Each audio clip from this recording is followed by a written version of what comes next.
If someone less qualified than you is about to get promoted and you keep wondering why your extra long work hours aren't translating into promotions or recognitions that you deserve, then this video is for you. Because the easiest way to get promoted isn't working harder, because you're already doing that, right?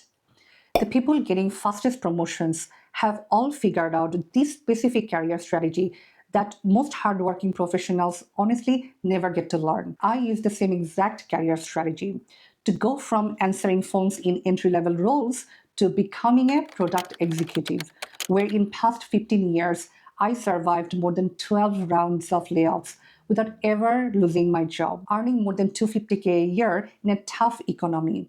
I get to enjoy a career that's super rewarding and deeply fulfilling. And the best part, getting promotions can almost feel like effortless when you apply this same career strategy. This career strategy is a 4-step simple framework based on psychology, visibility, and an ancient philosophy that's been hiding in the plain sight for more than 2000 years.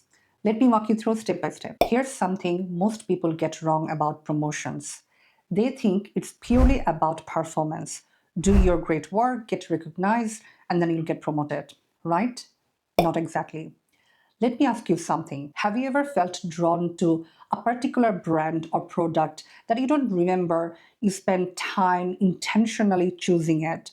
Or maybe you bought something not because it was a great product, but it was familiar to you. You were seeing the ad on the social media or on TV, or your friends were talking about it. So that brand was familiar to you. And the reason was identified in 1968 by a Stanford psychologist when they were researching neurological biases. Many top big brands and companies that we know, we're familiar, and we buy products from them use exact same neurological bias. And the same bias explains the promotions decisions. Why sometimes less qualified people getting promoted compared to the most hardworking one.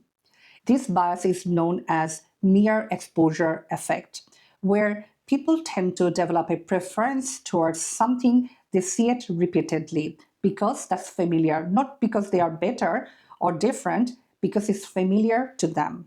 And the same bias is running unconsciously in your boss's mind when they are thinking about the next promotion decision. Think of a scenario where you have 2 employees. One consistently showing up in their work, making sure they are making their work contributions and impact visible to the right stakeholders. They are turning up in the right cross-functional meetings. They are making sure they are influencing their stakeholder at a senior level, and they're constantly focusing on outcomes over output. Then you have the other type of employee who's getting their heads down, really focusing on grind busy work. Their contributions and impacts are not visible to the right people who are making those decisions. Often we think it's about meritocracy, and it is partly, definitely, but partly neuroscience as well. And the fix isn't becoming someone who can't stop talking about their work almost to a bragging point. To fix this, you need to develop your strategic presence, one step at a time. If you're someone who currently really focusing on only your work remit, your team's remit, I really encourage you to start participating in cross-teams initiatives where there are similar, probably like your area, but can be really solved with your contribution. And stop focusing on only your work outputs. Be really intentional with the outcomes. Get really obsessed about the outcomes over outputs. Think of this way. When your leaders are thinking about promotion decisions, it's similar like they're ordering a meal in the restaurant. When they're looking at the menu, they're going to naturally order a meal that they're familiar, they have eaten before, they love it, not something completely new to the menu that they haven't eaten or tasted before. Your job is to become that meal that they have seen before and trust by ensuring you have that strategic presence. Visibility alone won't get you promotions because the way most people talk about their work is actually working against them. And that's where the step 2 comes. Communicate impact, not activity. Most of us are really guilty of this bad habit. We tend to overemphasize the activities we have performed at work, the challenges we faced, the blockers that we had, and what extent we had to go above and beyond to get any work done. And leadership, to be really honest, they care really less about the activities, more about the outcome and the impact that's been delivered. And at times, we tend to become that employee where we can't clearly articulate how all of the activities that we have performed, how that have delivered the outcome that they were looking for. Here's an example. Instead of saying that I spent over a month analyzing complex data sets to build 3 analytics dashboards for the workforce team, say instead, I helped the workforce performance team to cut their reporting preparation times by half, where every week they are getting 2 hours per person back in their work week. And that's the time now they can spend on more business value added activities. Same work outcome, but different framing. And trust me, that will land much differently to your senior leaders. The structure is simple. Shift from what I did to what outcome it produced to what problems or cost it removed. That's it. It might take few iterations for you to get used to this type of a framing, but start practicing from tomorrow at your work and come back to let us know in the comment section how it's landing different for you. And if you're someone who communicates your work really well, then please let us know in the comment section how do you usually frame it and what's working for you. Please share some tips with us. So far in step 1 and 2, you're still trying to make things happen. So there is a level of force involved. So in step 3, we're going to drop it entirely. And this particular idea comes from an ancient philosophy that honestly changed completely how I show up at work. Let's unpack it. Step 3, stop pushing, start flowing. Wu Wei. So there is a concept in Taoism known as Wu Wei, loosely translated in English as effortless action. Now, I know how it sounds, but please stay with me for a second. Now, Wu Wei doesn't mean that doing nothing, being completely passive. It means stop wasting your energy on force alone. It's similar like you don't want it to swim against the current in the ocean. Instead, you want it to swim with the flow. And at work, we do complete opposite of this teaching. At times when our career is stagnant and it's not progressing the way we envision, we tend to go double down on hard work. We do more long hours and we focus on external validation to feel worthy to a point that it completely stopped working in our favor. So you might ask, Taz, how do we apply this concept at work? Let me tell you. Instead of focusing on doing many things perfectly, find out what are the top 2 to 3 things that really matter to your senior leaders. What are their key objectives? What are the problems they're trying to solve?